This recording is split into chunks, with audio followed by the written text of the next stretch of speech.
Good morning, everyone.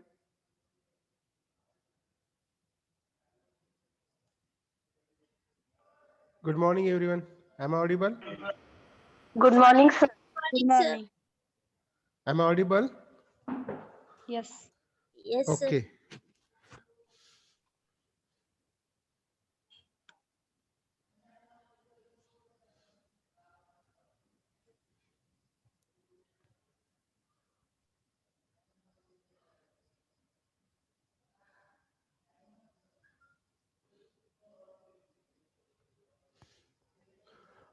So shall we start now?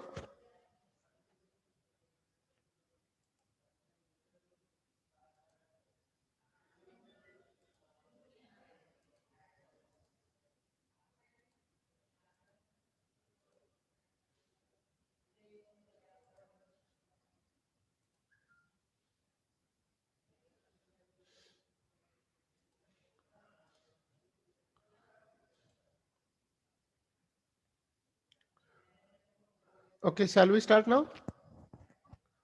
Yes. Yes, sir. Okay. So I'm going to share my screen now.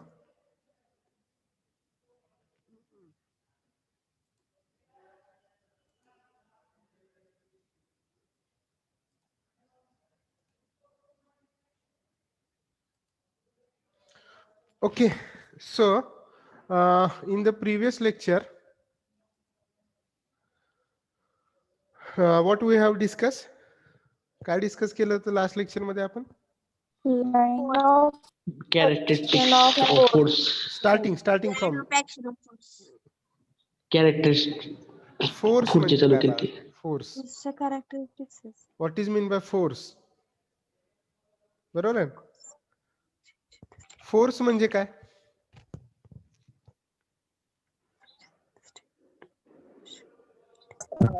The cause of change in the state of motion of particle or body. Yes. Cause of change in the state of rest or motion of a body. Right? Okay. Force कसा define केला होता बघा. Cause of change in the state of motion of a particle or body. Whether my screen is visible? Yes. Yes, sir. Okay. Yes. So कसं define केलं होतं बघा. Cause of change in the state of motion of a particle or body is called as force. Or अजून एक प्रकारे define केलं होतं आपण. फोर्स कसा डिफाइन केला होता? External agency which changes or tries to change the state of rest or uniform linear motion of the body. Yes. Exactly. So external agency which changes, जी की change करते or tries to change the state of rest or linear uniform motion of the body.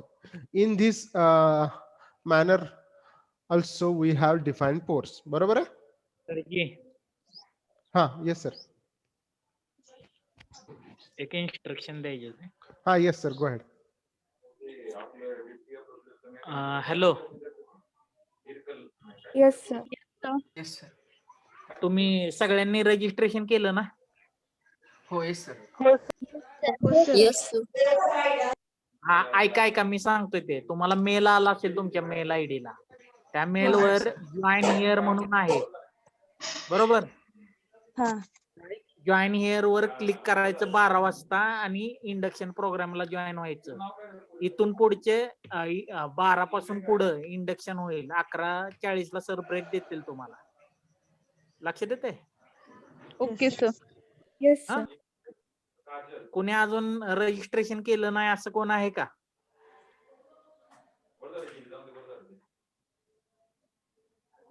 तर मी केलं नाही. करून घ्या की.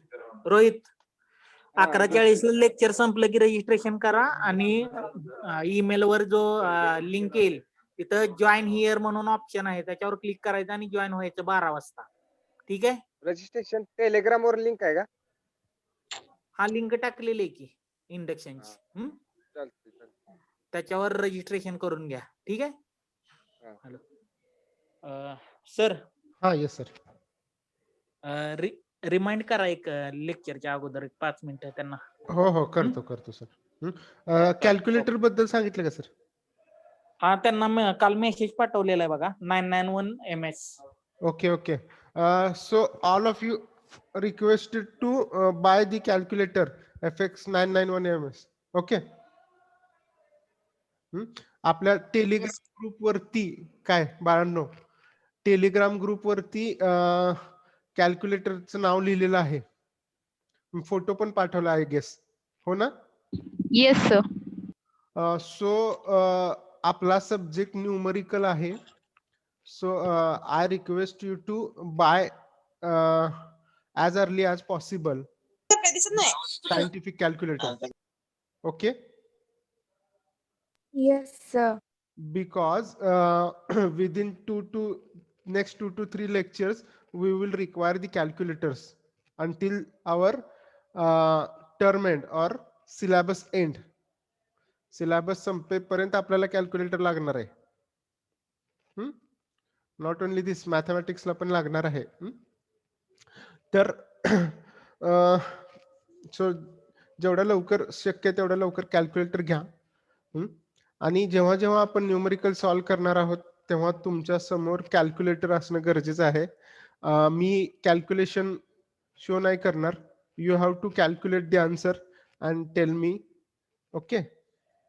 So in this way we will proceed with the numericals, right? I will tell you the procedure how to solve, but you have to calculate the answer on your calculator. I will also tell you how to use that calculator. Is it fine? Yes, sir. Yes, sir. Okay. So वळूयात आपल्या force कडे, आपल्या म्हणजे syllabus मधल्या force कडे. तर it is the cause of change in the state of motion of a particle or body, or it is also defined as an external agency which changes or tries to change the state of rest or uniform linear motion of the body. Okay. त्याच्यानंतर काय बघितलं बाळांनो आपण? Basic characters of force. Basic Characteristics of force. Basic characteristics of the force. सांगा characteristics सांगा. Direction, Magnitude. magnitude, point of application, nature. Correct. Nature. हा, magnitude म्हणजे काय? It may be 10 Newton, 20 kilonewton. In short it has the value, specific value. Specific value. हा, असं म्हणूयात ना. काय म्हणता येईल? Specific value. करेक्ट. हा, पुढे डायरेक्शन म्हणजे काय? Certain Fixed direction. Certain fix direction. Direction काय असते फोर्सला?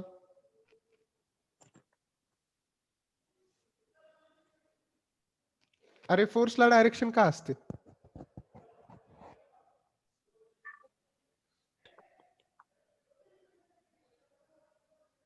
It Hello? is a vector quantity. हा, वेक्टर क्वांटिटी, त्यामुळे डायरेक्शन असतं. सिंपल आन्सर आहे. ठीक आहे. चलो next.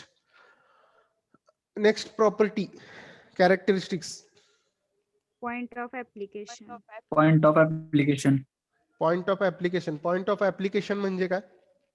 Point at which force acts. Point at which force acts. The point at which the force act is a point of application. Why this characteristics of force is a must?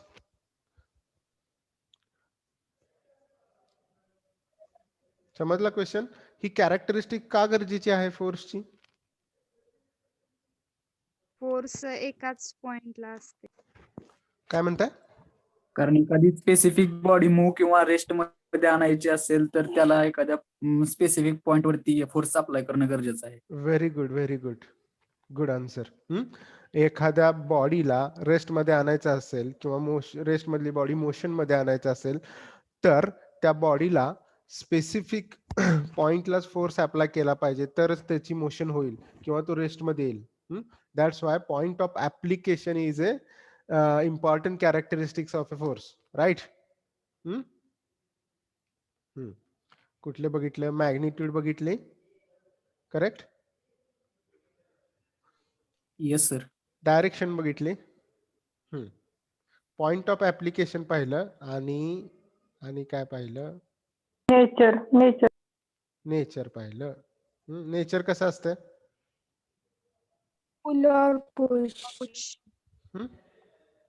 पुल और हा कसं असतं? Nature पुल force और push. हा पुल type Pull. और push type. Okay, पुल type असू शकतं किंवा पुश टाइप असू शकतं. ठीक आहे. त्यालाच आपण काय म्हंटल बाळांनो? लिहिताना काय लिहिलं? इट मे बी टेन्साईल और कॉम्प्रेसिव्ह. ठीक आहे, जाऊयात पुढे. Yes sir. हे बघितलं आपण, हे एक्झाम्पल दिलं होतं तुम्हाला, फोर्स. ठीक आहे. या एक्झाम्पल मध्ये मॅग्निट्यूड किती होती फोर्सची? 4 4 kilonewton. 4 Not only kilonewton. just 4, you have to say 4 kilonewton. हा, डायरेक्शन सांगा. 40. 40 डिग्री. कोणासोबत? 40. Horizontal in fourth corner. हा, with the horizontal in the fourth direction. Answer should be specific one. ठीक आहे. पॉइंट ऑफ ऍप्लिकेशन कुठे आहे? कुठे apply केलाय फोर्स? कुठल्या पॉइंटला केलाय? C ला. सी ला. Correct. At point C. At point C. Line of action कुठली आहे? AB. Line A B. Correct. ती लाईन ऑफ ऍक्शन झाली. ठीक आहे, जाऊयात पुढे. Yes. Line of sir. Action म्हणजे काय बघितलं? Geometric representation of how the force is applied. इथपर्यंत आलो होतो. नेक्स्ट टायटल नोट डाऊन करा. Effects of force.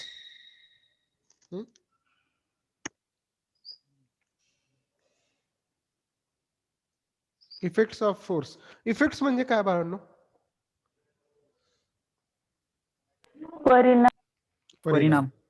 Effects. Effects of force. कोरोनाला काय इफेक्ट झाले टीचिंग सिस्टीम वरती? इफेक्ट्स. शाळा बंद पडल्या, कॉलेजेस बंद पडले,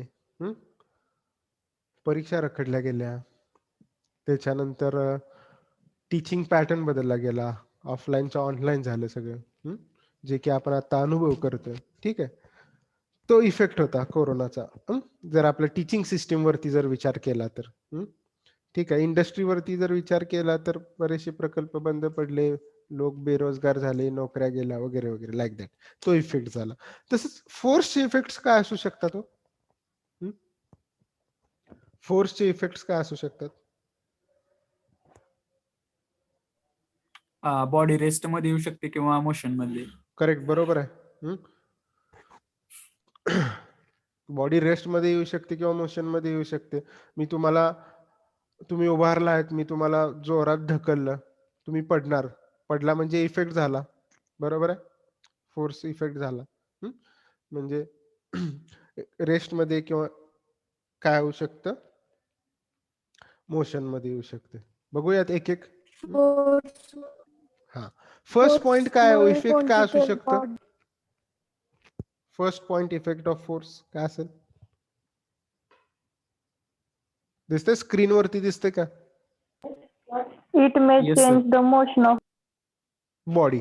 it may change the motion of body. बरोबर आहे का? हा इफेक्ट असू शकतो ना फोर्सचा. काय करू शकतो फोर्समुळे? काय होऊ शकतं? मोशन चेंज होऊ शकते. ठीक आहे. सेकंड पॉइंट काय बाळांनो? It may retard the motion of body. It may retard the motion of body. आता रिटार्ड म्हणजे काय?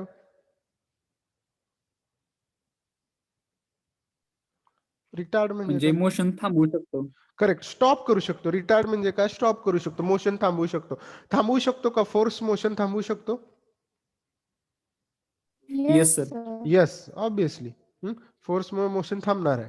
ठीक आहे. पहिलं काय होतं? It may change the motion of body. आणि दुसरा आहे it may retard the motion of body. या दोन्ही मध्ये फरक काय हो?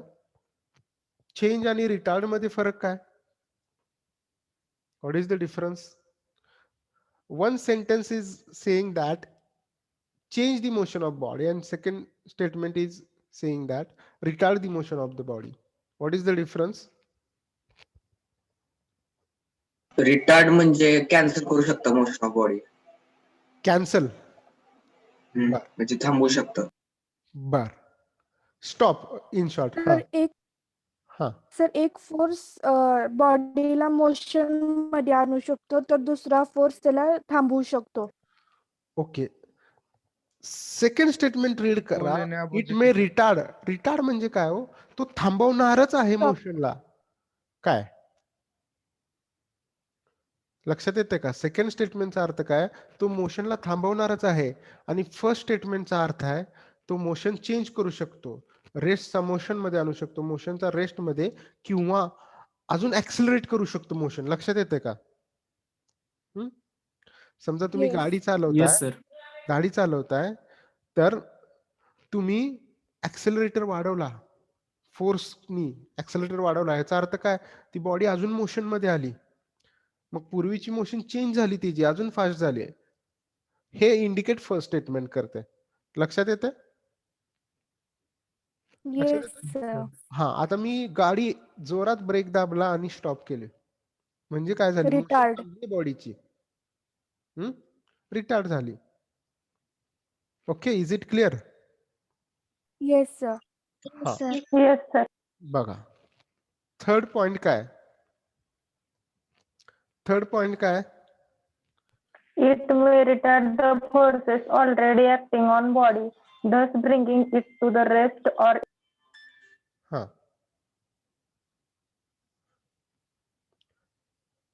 It may retard the forces already acting on a body, thus bringing it to the rest or equilibrium. Okay. Lecture मध्ये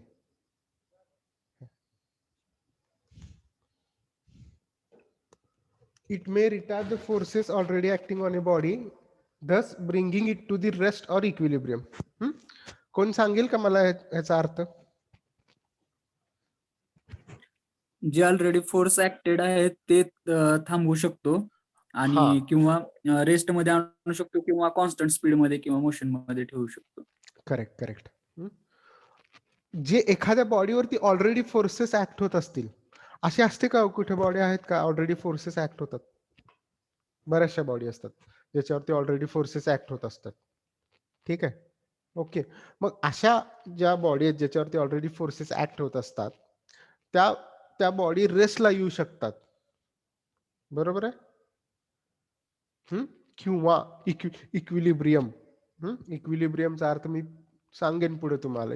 सध्या तरी इक्विलिब्रियम म्हणजेच रेस्ट असं समजूयात आपण. ओके, समजतंय? हा, जाऊयात नेक्स्ट प्रॉपर्टीला. Yes sir. हा. बघा, it may give rise to the internal stresses in a body on which it acts. Okay. It may give rise to the internal stresses in a body on which it acts. तर चौथा effect असा आहे, internal stresses produce करू शकतो force एखाद्या बॉडीवरती ज्याच्यावरती तो already act असेल. याचं एक्झाम्पल सांगाल मला? बघा इंटरनल स्ट्रेसेस कसे प्रोड्यूस होतात.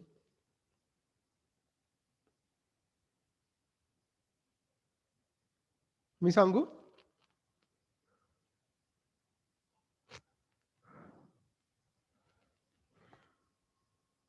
मी सांगू का की तुम्ही विचार करताय?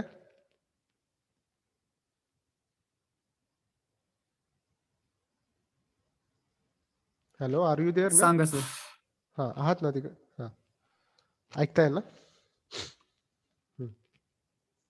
याचा अर्थ कळाला का हो तुम्हाला? काय fourth effect? It may give rise to the stresses in a body on which it acts. म्हणजे काय? स्ट्रेस म्हणजे काय? स्ट्रेस म्हणजे काय?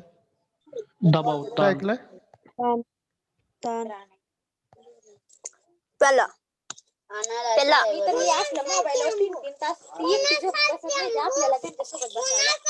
हा म्यूट करा आमचा शंभू आपला शंभू म्यूट करा basic. आपला आमचा मोठा शंभू बरं आहे म्यूट करा बरं आहे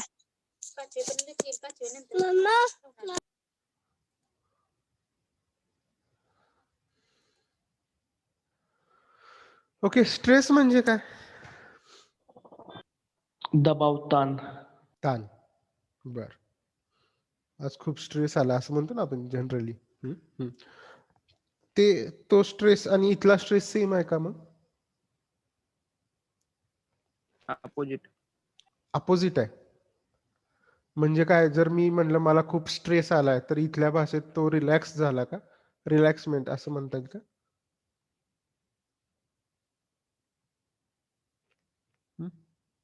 फिजिक्स मध्ये शिकला आता स्ट्रेस म्हणजे काय? हो sir. Yes sir. Elasticity. Elasticity Force stress आहे. म्हणजे ना 12th स्टँडर्ड मध्ये इलॅस्टिसिटी चॅप्टर मध्ये होतं. अच्छा, असं सांगताय. बर. इलॅस्टिसिटी चॅप्टर मध्ये होतं. बर ठीक आहे. पण स्ट्रेस म्हणजे काय? Force acting on the area of unit area of material. Force acting on The unit area of material. Okay. Hello hello hello. Lecture मध्ये हा.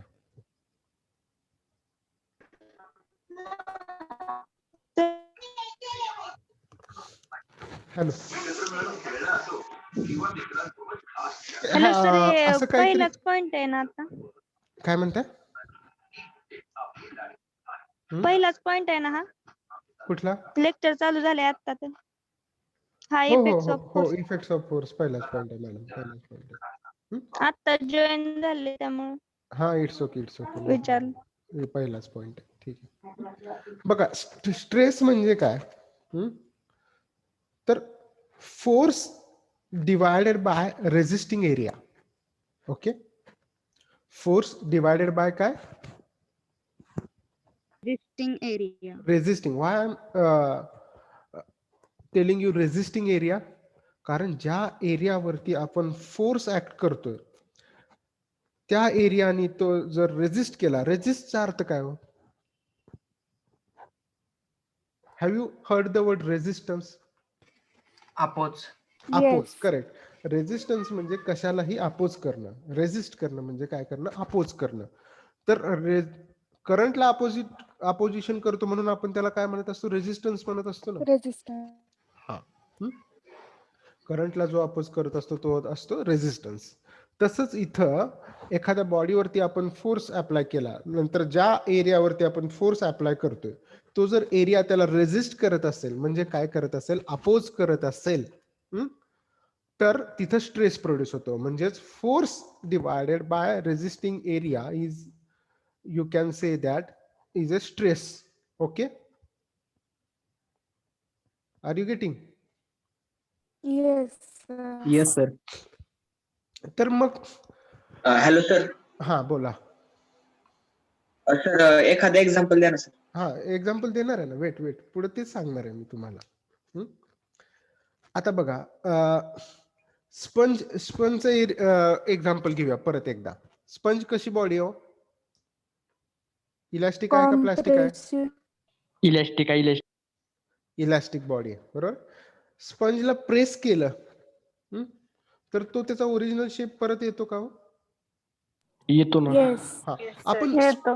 प्रेस करतोय स्पंजला, म्हणजेच काय ऍक्ट करतोय आपण त्या बॉडीवरती? स्पंज ही Force. बॉडी फोर्स ऍक्ट करतो. पण जेव्हा तुम्ही फोर्स ऍक्ट करता त्या बॉडीवरती, त्या बॉडीमध्ये ज्या अर्थी ती बॉडी ओरिजिनल पोझिशनला येते त्या अर्थी त्या बॉडीमध्ये इंटरनल स्ट्रेसेस प्रोड्यूस होत असणार आहेत, जे की त्या डिफॉर्मेशनला किंवा शेप चेंजला अपोज करत असणार आहेत. Are you getting? Yes. Marathi सांगू परत एकदा मी काय म्हंटल? बघा, स्पंजला आपण प्रेस केल्यानंतर त्याचा शेप चेंज होतो, तो कॉम्प्रेस होतो. हा, का कॉम्प्रेस झाला तो?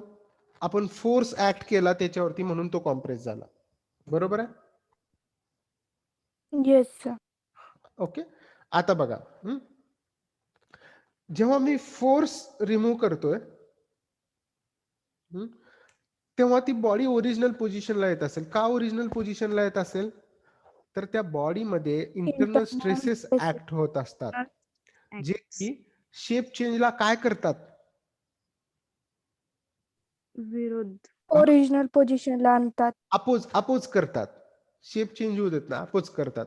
म्हणजे ती बॉडी ओरिजिनल पोझिशनला होते. म्हणजे फोर्सचं काय काम आहे बघा. It may give rise to internal stresses. बरोबर, फोर्स ऍक्ट केल्यामुळे इंटरनल स्ट्रेसेस प्रोड्यूस झाले.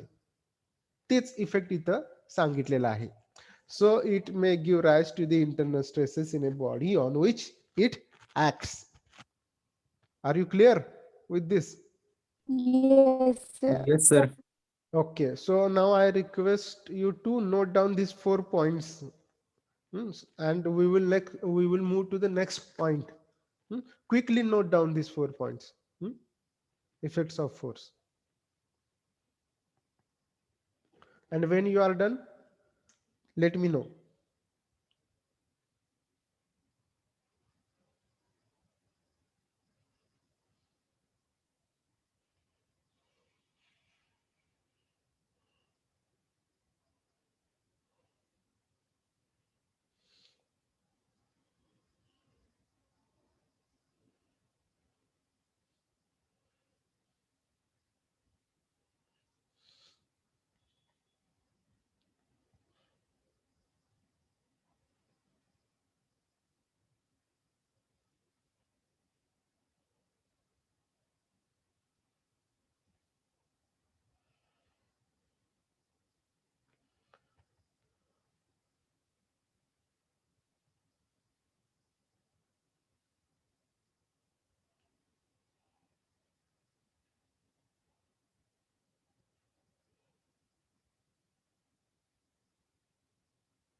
Or?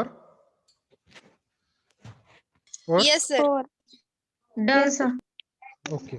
So why I am telling to quickly note down so that we will finish some more points. Okay. Because the meeting will run again in 10 minutes. Meeting will stop. Okay. Meeting stop झाल्यानंतर परत join होऊ नकात, कारण आज तुम्हाला session आहे 12 वाजता, right? Yes sir. And do remember to register for that session. If anybody is remaining, please do register. And the link is provided on your email. Okay. Okay sir. हा, जाऊयात पुढे. Yes sir. Next point बघूयात. Yes sir. Yes sir. बघा, title लिहा. टायटलचं नाव लिहा, system of forces. System of forces. Okay. System म्हणजे काय बाळांनो? खूप छान सिस्टीम राबवली त्या लोकांनी. प्रक्रिया. असं म्हणतो ना, ऑस्ट्रेलियात किती छान सिस्टीम आहे भारतीय खेळाडूंना त्रास द्यायची.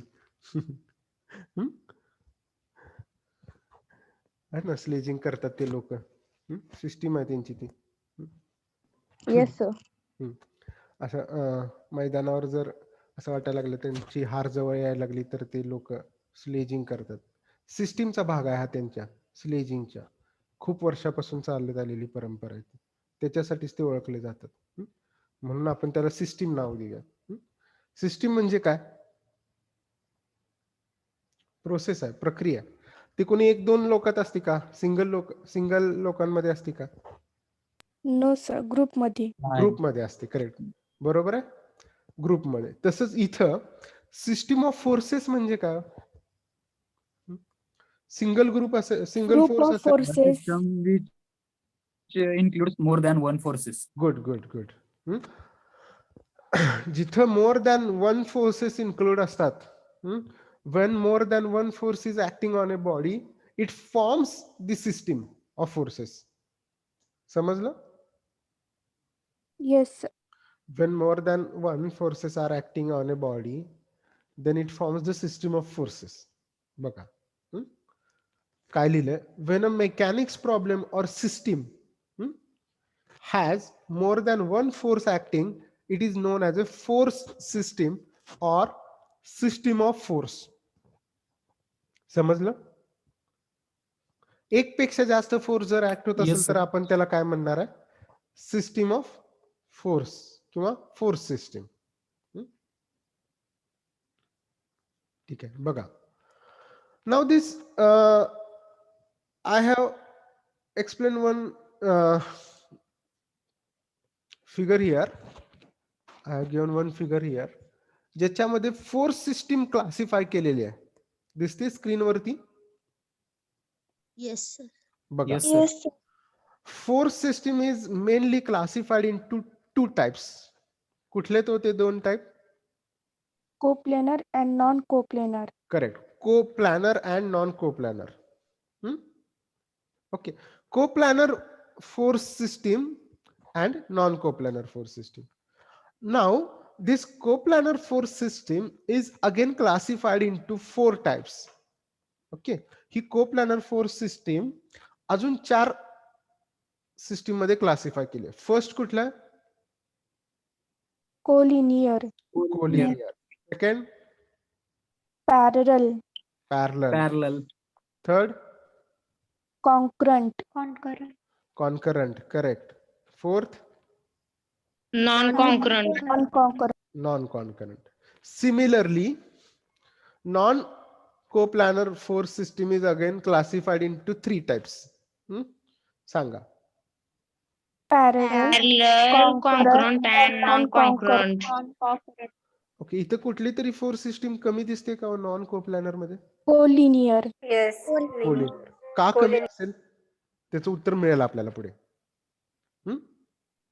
तुम्हाला समजलं असेल तर well and good, you can tell me later, not now.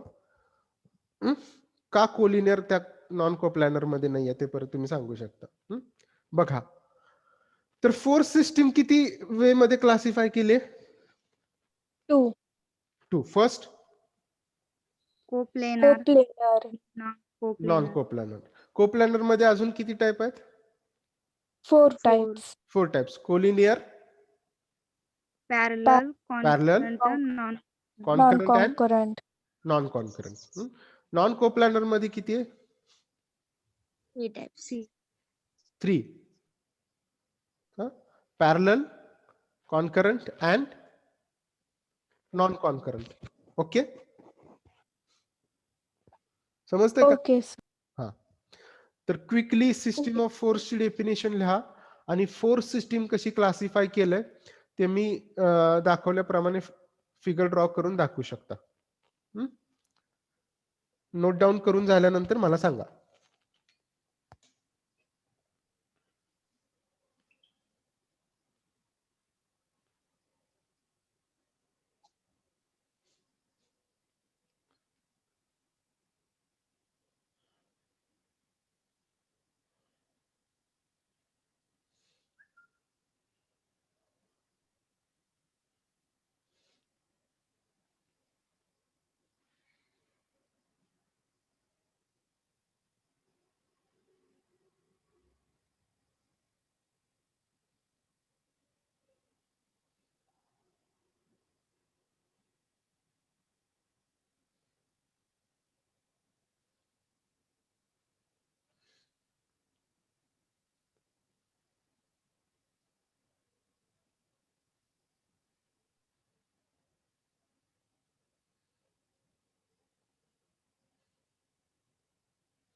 और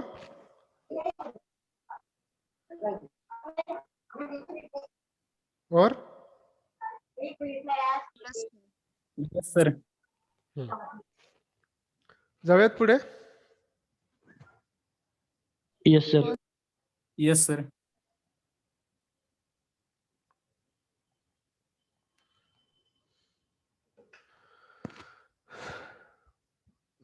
ओके. बघा, फर्स्ट सिस्टीम ऑफ फोर्स कुठली आहे? Coplanar force system. कुठली आहे? Coplanar force system. कोप्लॅनर. बघा, नावातच आहे. को म्हणजे काय हो? को, सीओ, को, सेम. सेम. सेम. प्लेनर म्हणजे काय? प्लेन मध्ये असणारे. प्लेन.